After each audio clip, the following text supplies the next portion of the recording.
what you see here is a 1992 Shintom model VCR450 VCR. At first glance, you might think this was just a VCP, but it actually is a VCR. It does record. That's where it gets weird. This is very oddly optioned, and we'll go through this. 1992 was the last year that I'm aware of that they used the second gen Shintom mechanism before they went to their third gen, which would be, you know, quick play, full loading, linear time counter, all that fun stuff. Let's just start off.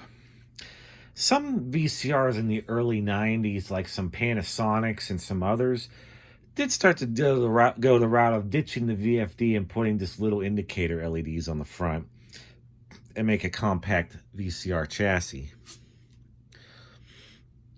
But this takes it to a whole nother level. So let's just start off. On-screen display, and it does have a tuner. Power, stop, eject, rewind, play, fast forward, record, channel up and down or tracking, VCR, tape speed, and TV and cable TV. 181 channel tuner. Now, you're gonna say there's a remote for it. No. And no, it didn't. I mean by it did not come with a remote. I mean, it doesn't even have remote control capability. The circuit board for it, this is a blank right here. There would have been a remote sensor right there, but there's nothing installed. So next thing you're going to say is, well, how do you set the clock or how do you program it? You don't. Yeah, it's starting to get weird, all right. So if there's no remote control, these are the only buttons you get. There's no pause. There's no timer. There's no clock. So there's no way to do timer programming. All right. But the weirdness doesn't stop there. In the back, this is all you get. RF in, RF out. Nothing else. So, yeah, this was very unusual VCR. I'm not going to say cheap, but more so inexpensive. Shintom built a lot of niche market VCRs, I've noticed, and this being one of them. It probably was like the most inexpensive VCR with a tuner you could get, but not cheap, because it's still well made. I mean, it's still pretty hefty. I have this temporarily hooked up to yet another Insignia converter box. Right there. Now, when I got this, you'd think from 1992 this wouldn't have even been a possibility, but I had to recap the entire thing. When I got it, first there was a giant 60 cycle hum bar in the picture. I thought maybe there was like a bad solder joint, ground on the RF modulator. I did all the normal troubleshooting.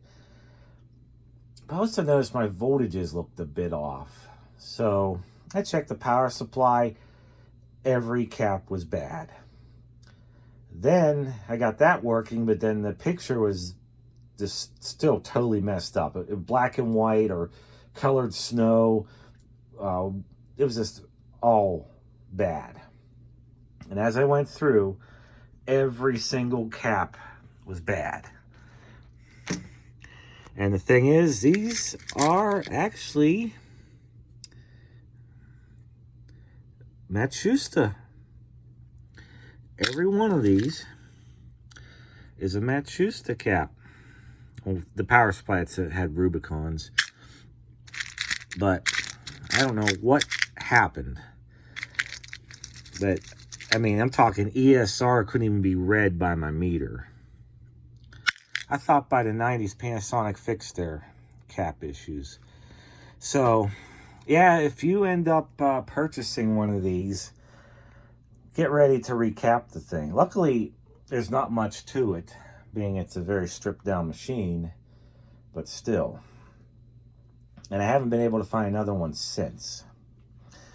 So now we'll demonstrate this. I got it hooked to the monitor up there. So we'll start off from scratch. Power off. Nothing happens. As soon as you hit power, though, it immediately goes on like that and does that. Turn TV VCR off. It does that, puts video on the screen. And tape speed. Right there. It only does EP and SP. SP and EP. That's it. And cable TV switch. Yeah, it'll change positions. There we go, cable TV 3. And I can switch back to antenna.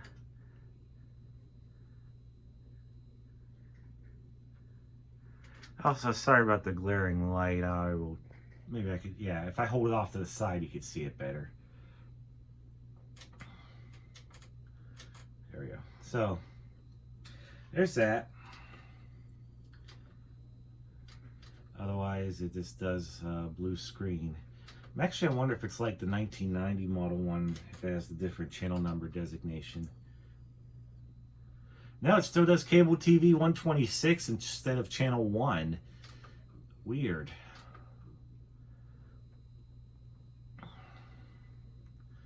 Now, other things to note. Come back down here. So yeah, there is no pause function. There is no timer record function. There is no clock. It's just strictly record as it is. And it's not even one touch timer record. And this is the only LED on the front. So I'm gonna take a blank tape here.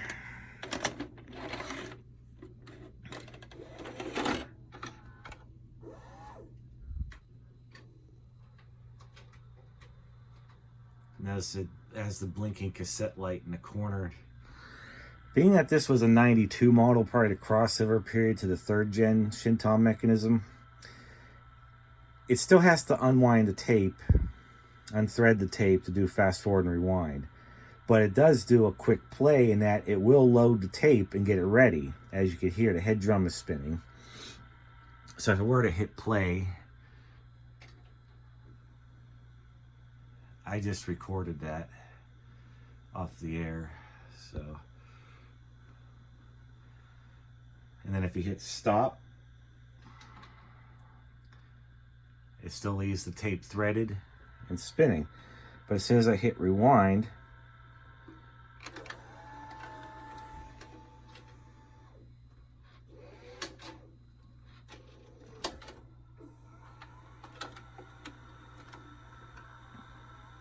so this is kind of like a step between quick play and full loading system, you know, of 90s VCRs. But it does have search and everything.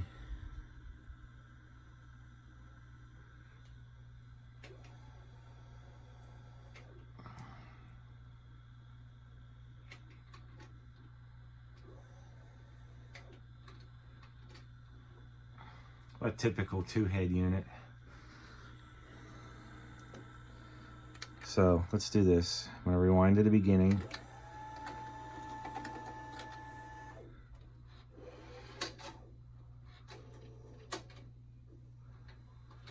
There's also no tape counter. No tape counter. No auto repeat functions. No automatic power off. Just a very, very basic recording machine. So let's do this. I'm going to show you this. I'm going to record from it on standard play and record from it on extended play. But let me show you, since there's no indicator lights on the front, when you go into record, power light blinks. Yep, you got the record label up there. So we'll record some of this and we'll come back in a few minutes. Well, one thing interesting, being that this doesn't have a pause function, I was able to switch speeds on the fly. I just pressed it, and while recording, it switched over to extended play. Okay, a few minutes are up, so let's hit stop. All right, off the side, and we'll do a rewind.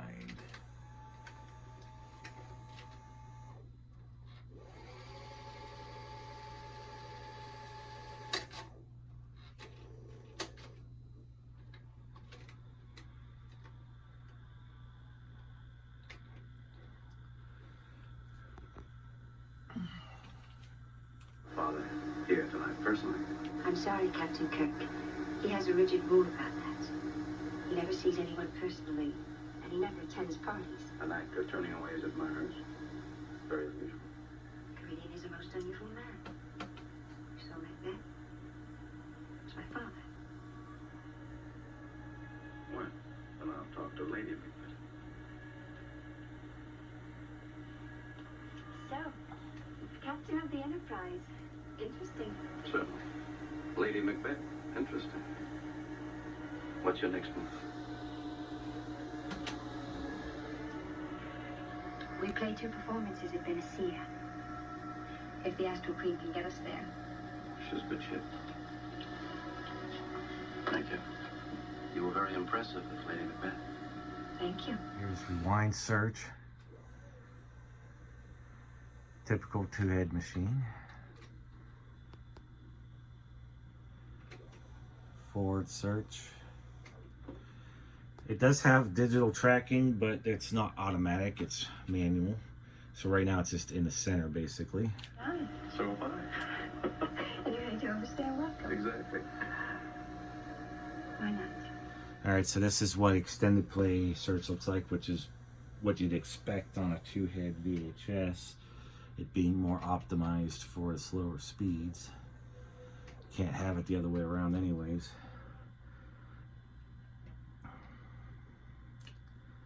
So yeah, even extended play picture quality is still excellent. So hit stop. And the other thing I'll do, yeah, if it's off, I'll put your classic blue screen. So it wind.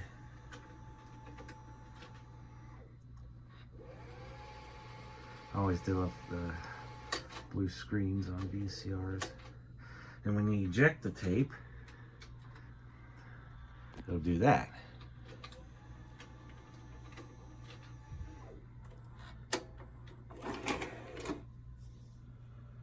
Okay, so now we will do a pre-recorded tape of that Pink Panther thing I picked up.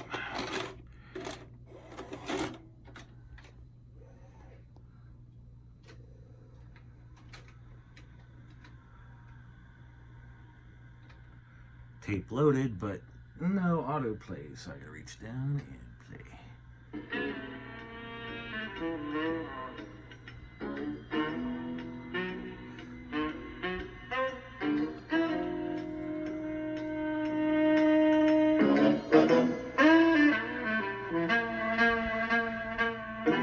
Much louder than that converter box.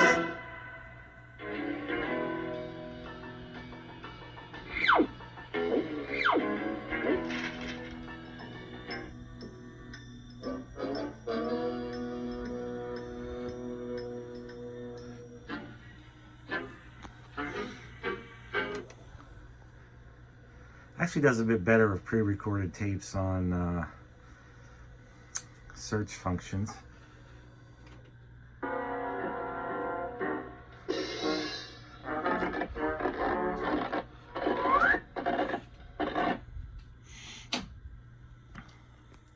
So here are my final thoughts on this.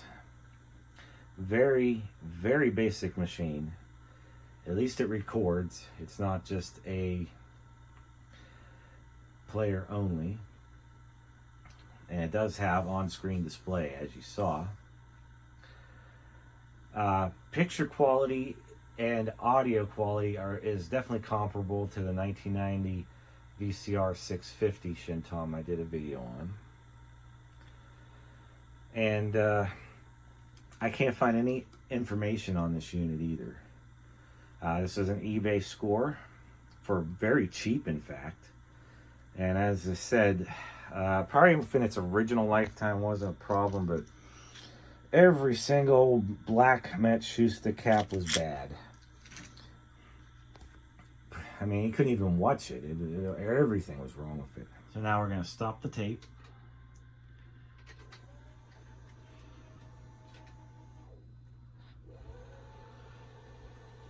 I've never seen a VCR optioned the way this one is.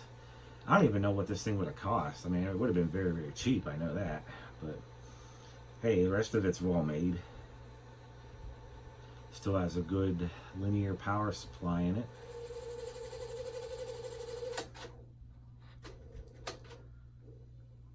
Of course, I have to have a late 90s noisy tape.